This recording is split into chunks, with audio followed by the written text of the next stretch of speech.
Hello, I'm Urologist Ömür Erdem Akkaya. Today I am going to talk to you about testosterone injection.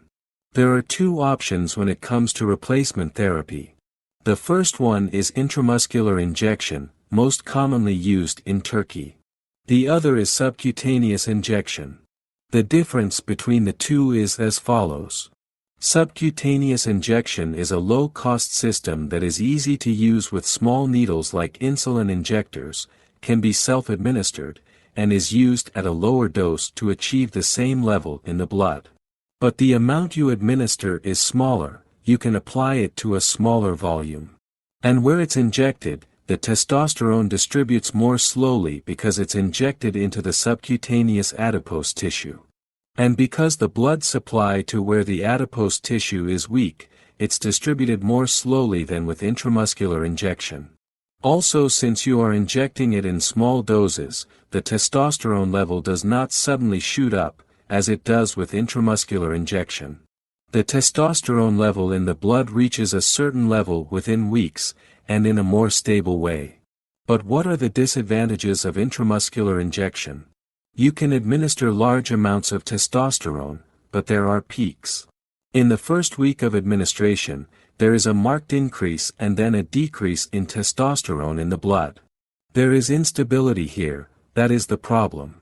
Since the muscle is a blood-carrying organ, the testosterone is rapidly mixed into the blood from there. That being said, the person should definitely have someone else do it, that's the right way to go. It is not right to give yourself an intramuscular injection. Since you use a bigger needle compared to the subcutaneous injection, it is more painful, and sometimes an abscess can form. But actually, testosterone injections have been done this way since the 1980s. What has changed in the last decade? It is a technique that was developed by athletes themselves abroad. They performed the subcutaneous injections themselves and had no problems with it. Scientists saw that too and decided to study it. Blood tests show no sudden increase in testosterone and no peaks. It can be used more sparingly with a lower dose. The person can easily do it themselves, and the pain is much less than intramuscular injections. That seems like the logical thing to do. Recently, pens have become available when they market this business. Like insulin pens, they have also developed pens where the dose can be self-adjusted with daily administration. As I said before, subcutaneous injections have advantages. The disadvantage is that they have to be administered more frequently than intramuscular injections. But it is less painful.